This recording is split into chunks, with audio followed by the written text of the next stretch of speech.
Okay, guys, so you're welcome and try as much as possible to participate where you can. And like I always tell you guys that one of the effective ways of learning, as we are about to learn from learning today, one of the effective ways is that when you think you know something, you say it out, and when it's correct, it sticks, and you remember exactly where you said that.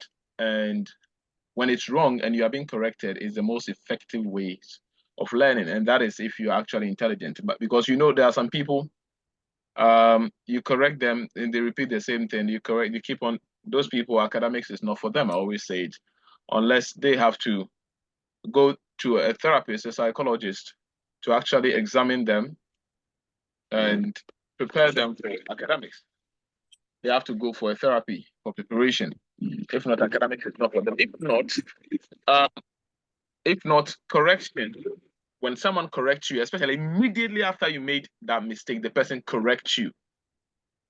Trust me, it's the most effective ways of learning. I know students don't have time, if not after exams or after IA or something, that's after assessment or something, and you've gone through hell to actually reproduce whatever you've learned, and you are done and you come out. Students don't normally think it's wise to do that, but to psychologists, it's wise to a certain extent. Why? Because the moment you come out and you start discussing the questions, especially if you are discussing it with people who actually learn, not people who do last minute kind of cramming. People who actually learn. When you come out and you start to discuss with them, and they start to punch somewhere where you think, you were confused or you got it right, and then they are like you could perceive a consensus around you that no, I was wrong. You learn that and then you hardly forget. So let's do our best to participate, and that will help us through this journey. Okay, so once again, this is the psychology class, and this is the psychology of learning. And I'm trying to, by Siddik Salis, I'm trying to compile this, and God willing, maybe it will be a practical summary book on psychology, with learning. And I'll do the same thing with personality. I'll do the same thing. I'm trying to do the same thing with statistics for psychologists. So learning. This we are not just going to talk about learning, actually. We are going to talk about the psychology of learning. And as I always tell you, my interest is not for you to memorize books, rather to see the concept, right? You see a concept and then you understand in your own language. When I say in your own language, I don't mean your local language. I mean in your own English. Okay, in your own English, you can tell what that thing is, and it will mean the same thing. You understand? So for example, if I say sand or ball, football, if I say football, we don't really need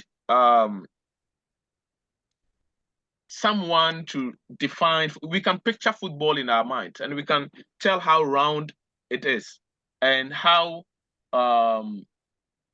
floating it can be, how easy it can be when you play it from one point to the other, how easy it can get there.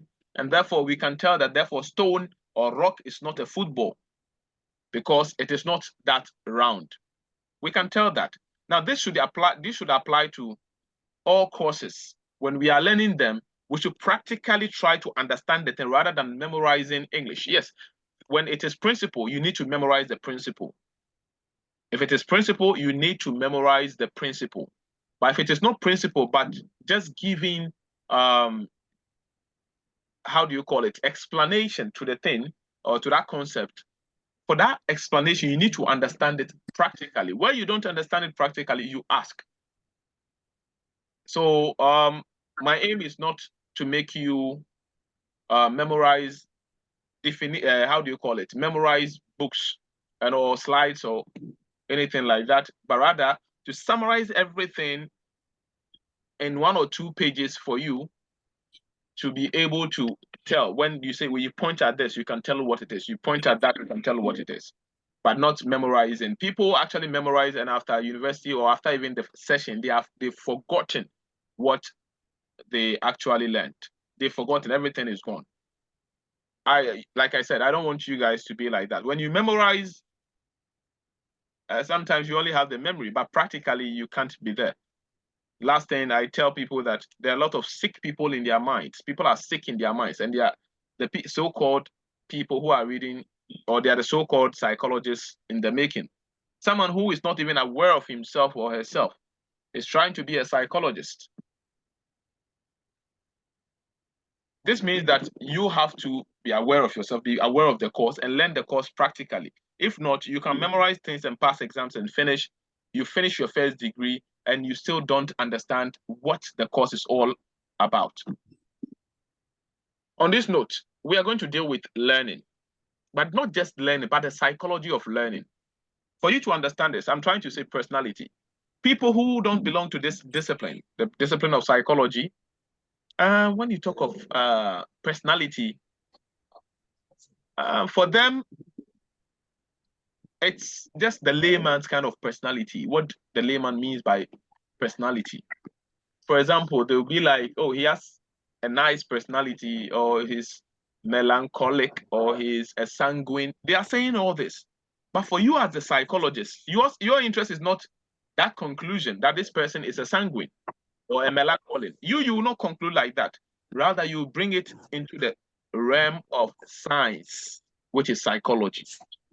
Psychology is the science of behavior, okay? Meaning in psychology, we use science in measuring behavior. So when the layman is saying personality,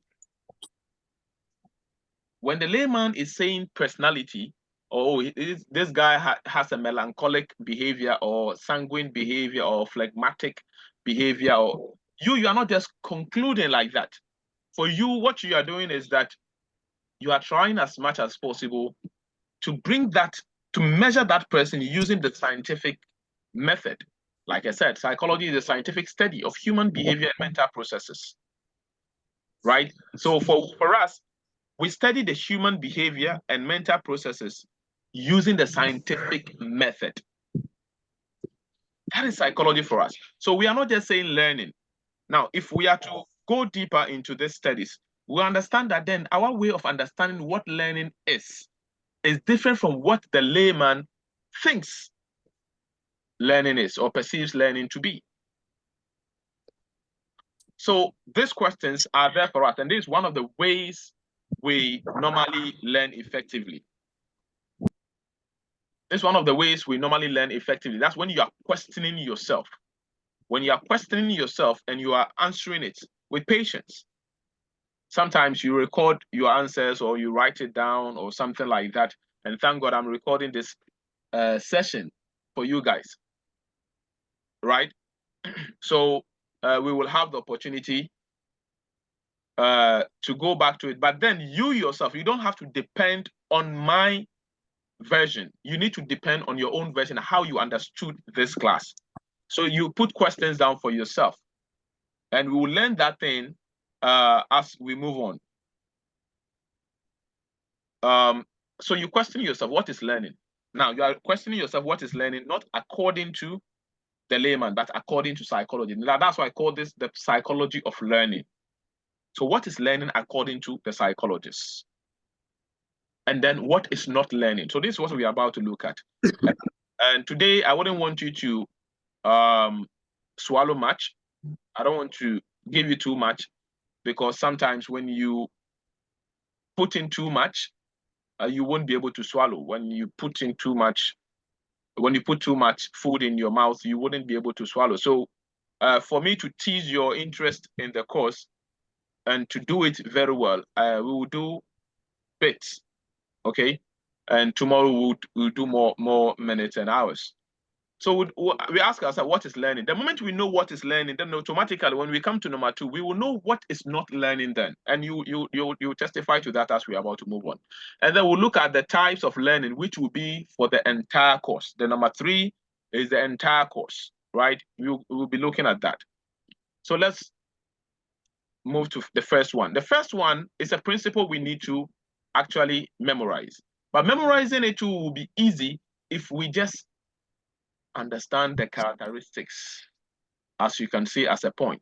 I've asked what is learning on top, and then I've brought in the characteristics. So what I mean is that I don't need to define, I don't need a book to memorize what a female is or who a female is. I don't need to memorize the book. I need to tell the features, the characteristics of a female. If I'm able to tell that, then boom, I have defined whom a female is or a woman is. So that's what I mean. For example, a book, I don't need some definition of some scholar to tell what a book is, to define a book. I can only tell the characteristics. So for example, let me come to a woman. If I'm to say that a woman, first of all, I know she's from the Homo sapiens, and a woman is described in the feminine face, and that is she. So she has head, 2 hands, 2 legs, like any other person, except by any misfortune. And she has. Hey, who is this? Okay, and she has how do you call it? Backside, big backside. She has a curvy shape. She has breast and long hair. Oh, I can tell the characteristics, and obviously you know whom a woman is, and I don't need to actually memorize some definition of someone. So by knowing characteristics of objects, you are actually in the known of that definition.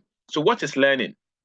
Now, instead of actually memorizing what learning is, come to the characteristics. Number 1, learning is relatively permanent. 2, it causes change in behavior. And 3, this change is due to experience. So let's go back to the definition, and I'll make it sink into your head. So the definition, learning is a relatively permanent change in behavior due to experience. Now, this we need to memorize it, but how to memorize it is to have the 3 characteristics in your memory. You have to actually know them to tell that this thing is learning and that thing is not learning. So let's come to the definition and the characteristics. They'll go hand in hand. It says learning is relatively permanent. Okay, it's a change in behavior due to experience. Now, I can also say that instead of saying relatively permanent first, I can say change in behavior. So I can say that learning is a change in behavior due to experience, and it's relatively permanent. So let me start from there. So, yes, who is that?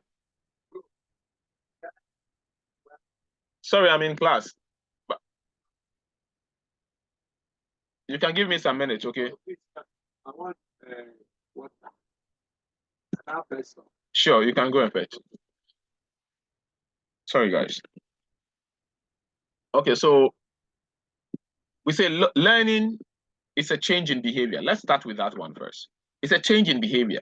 So let's go back and ask ourselves what behavior is. Can someone else help us with that? What behavior is, according to the psychologists?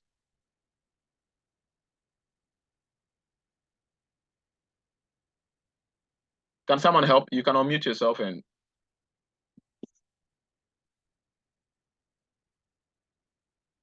Hello? Are we together?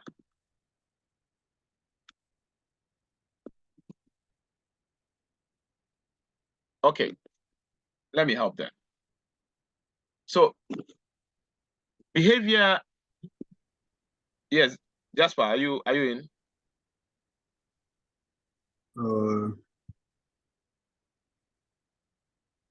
behavior, let's say, refers to an action or reaction or responses of an individual. Exactly.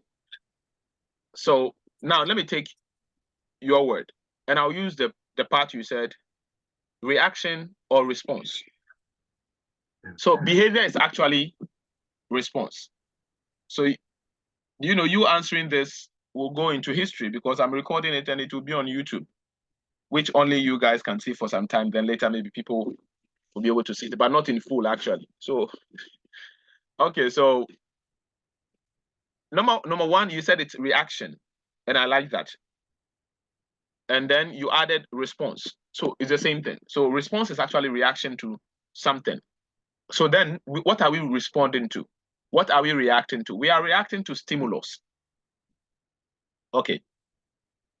So this is what I'm saying. So behavior is a response to stimulus. That is it. So the next question then will be, what is stimulus? We say then when we say what is stimulus, then we punch it backwards. We say stimulus is anything that elicits response. Stimulus is anything, okay, or any event that elicits response. And stimulus means one. When we say want to do the plural, we say stimuli or stimuli, right? So stimulus is actually anything that provokes response or elicits response. That is stimulus. Then we ask again, so what is response? What is behavior? Or what is response? So behavior is response. So what is response? We say response is anything elicited by a stimulus. So it goes like back and forth like that. So when we say behavior, we say behavior is response to stimulus. As simple as that. So it means that as I'm speaking right now, before I go to my example, I ask you the question, as I'm speaking, can you hear me? And do you understand what I'm saying? If you're understanding, there is a behavior going on in your mind. When I asked the question, Jasper responded, meaning he understood, he processed the question, and then he brought out an answer to the question, meaning he responded to my question. So here, in this case, my question, my voice with the question is stimulus, and his answer is response or is behavior. But then this behavior took two forms. He first of all understood it, which none of us saw that. That one was processed in his mind. None of us saw that. When he was processing the question and selecting the proper response, none of us saw that. That is known as cognitive behavior. I say cognitive. It's cognitive anyways, but then it's covert. Covert, C-O-V-E-R-T. Covert behavior. Now, this covert behavior is the one that goes on in the cognition, in the mind, that none of us can see. Sometimes someone will be annoying you and you are planning in your head how to punch the person's face and all that. All those things are going on in your mind. The moment you punch the person, that one is also a behavior. It's a response. But what type of response is that? That one is not covert. That one is called what? Overt. O-V-E-R-T. Overt. That one everyone can see, or people who are there can see, and they can measure. So with behavior too, with this behavior, let me put it here.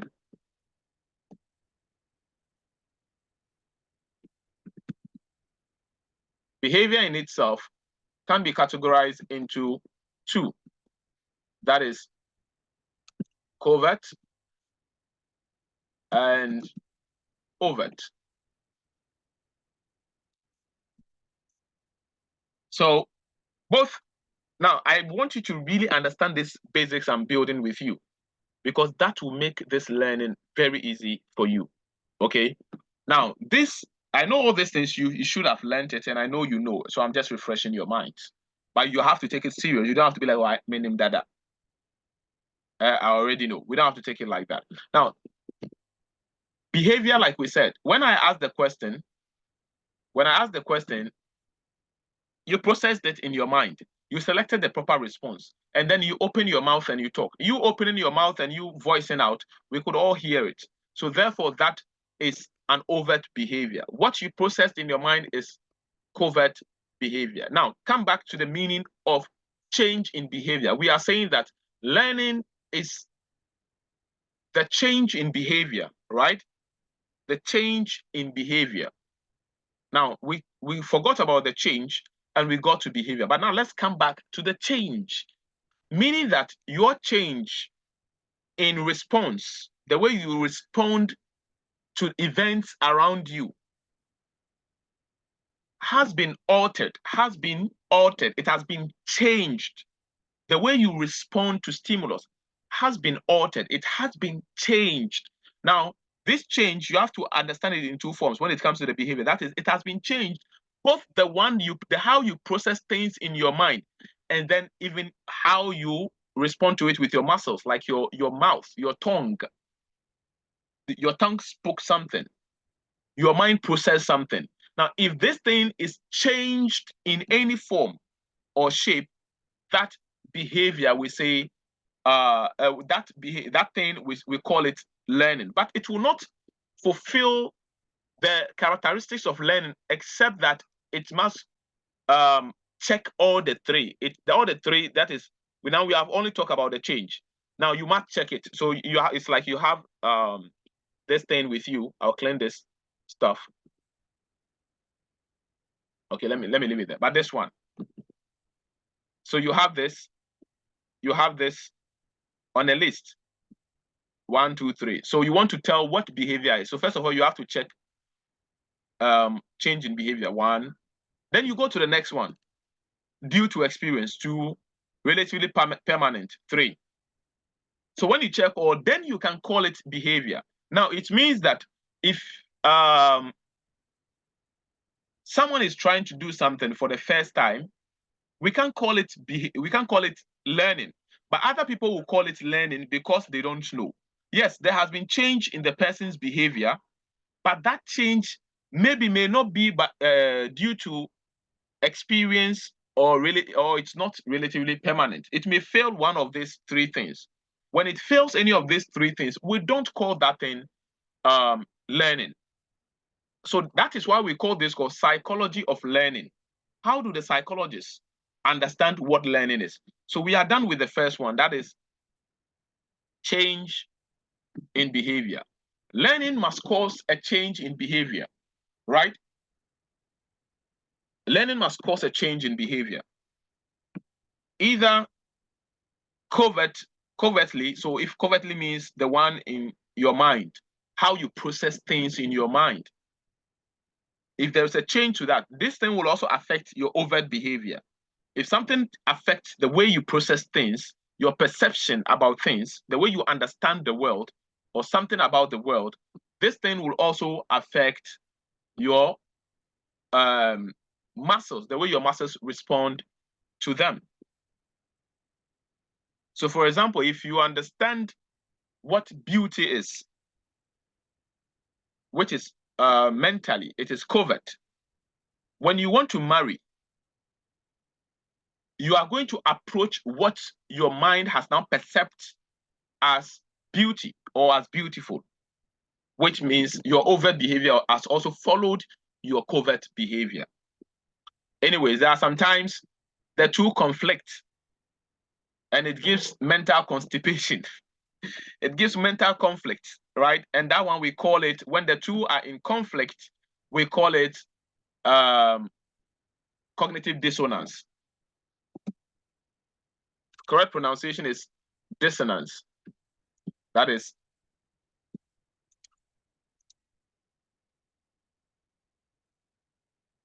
when the two are in conflict, they become cognitive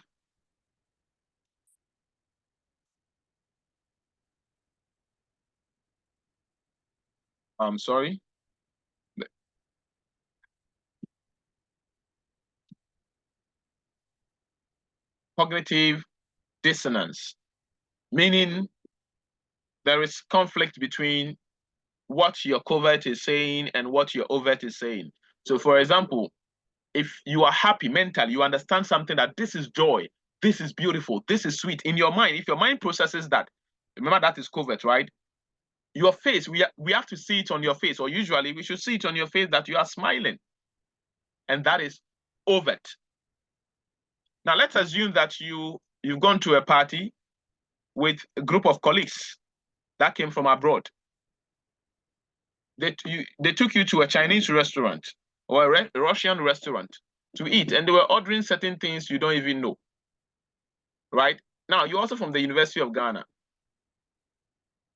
They said we are running out of time, so let's deal with what we have. So you also from University of Ghana, and you want to impress that you're the guy, you understand? So everyone is saying same thing, play same thing. They're all telling the waiter to bring the same thing. So you also ordered for the same thing. And we start to eat. Now imagine you tasted the thing and it's so tasteless, but they are enjoying it. And you don't want to fall their hand. You don't want to mess up. So what do? You put up a smiling face. Meanwhile, your mind has processed the thing to be tasteless. But your face, the thing is tasteless, but your face is tasteful just to please people around you. That is called cognitive dissonance. That's when there's conflict between the mental processes and then the outward reaction, outward response. So back to the definition, we say change in behavior. It must cause a change in behavior. And then that change in behavior should be due to experience. Although I've not dealt with the first one though. I'll come there.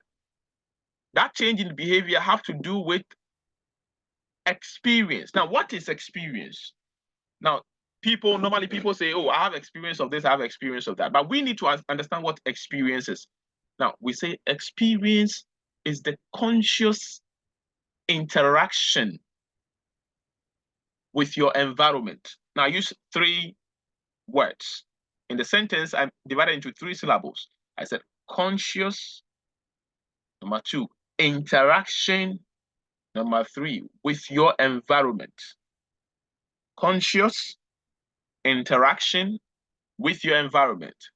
So anything that comes into interaction whilst you are conscious of your surrounding, of your environment, that thing is experience. So learning must be with consciousness, conscious interaction with one's environment.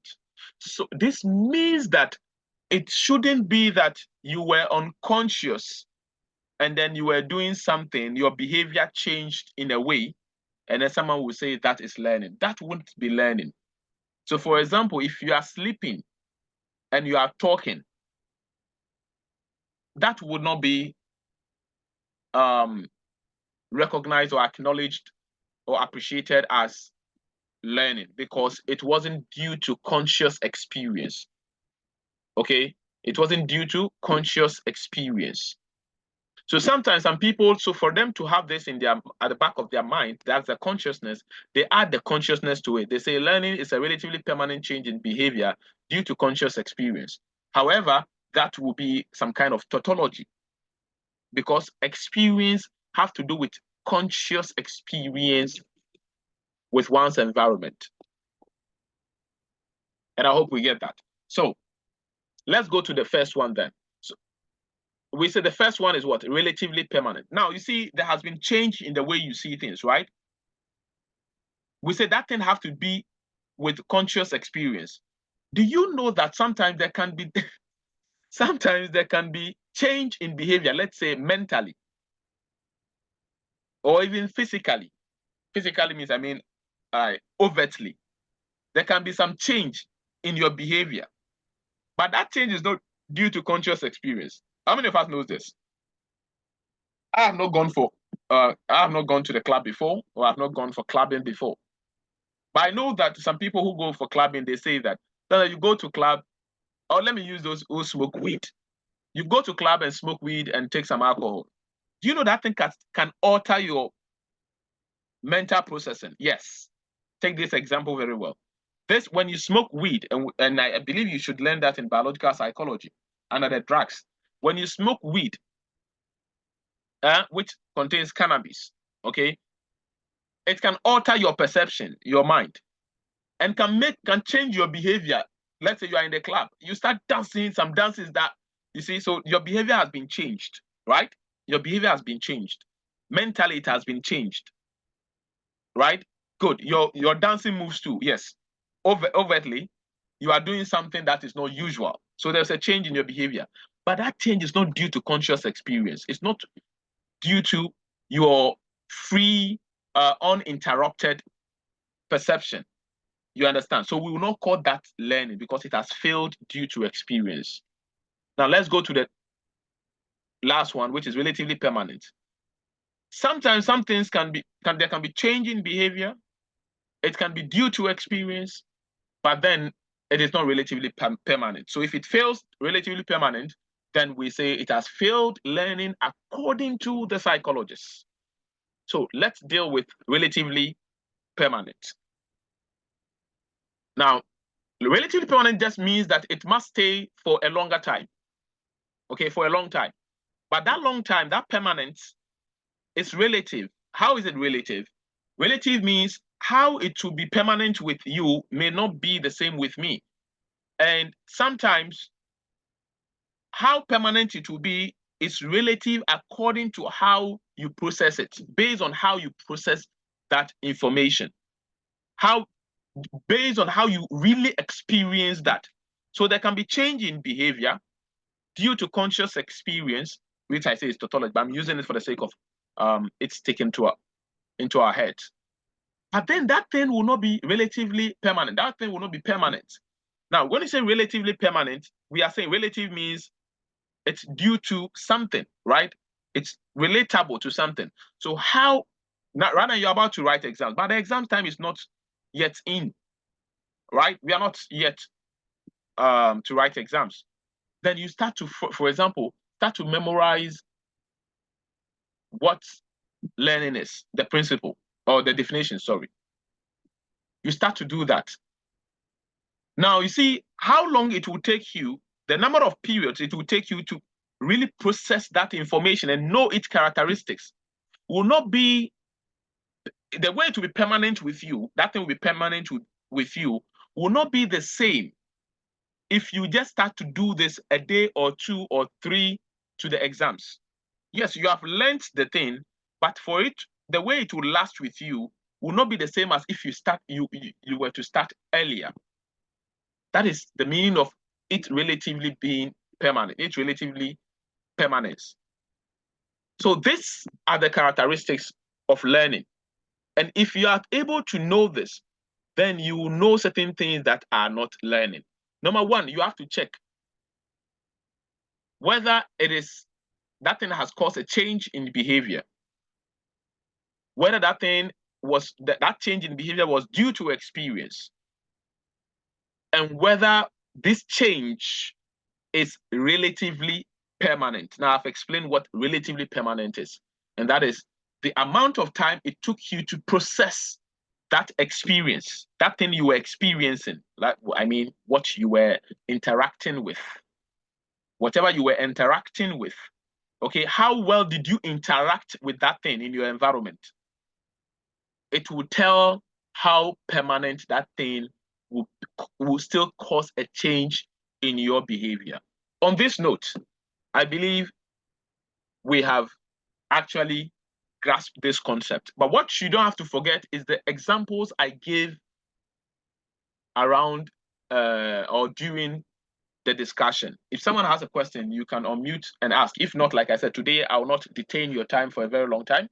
I'll just leave you process this thing very well, because it's going to take us a long journey to understand everything about learning. Like we said, tomorrow we'll continue with what learning is not, but with that one, we will not suffer too much explaining that, because you have understood the characteristics of learning. So if something is there and doesn't fulfill those characteristics, then those characteristics, sorry, then we'll say it's not learning. And then we'll come to the types, which will take us throughout the course. On this note, you will have a good evening. If you have any question, I hope you are free to ask, or you can ask on the platform. Like I said, when I finish summarizing the book or finish writing the book, I'll share it with you too. On this note, we call it a night.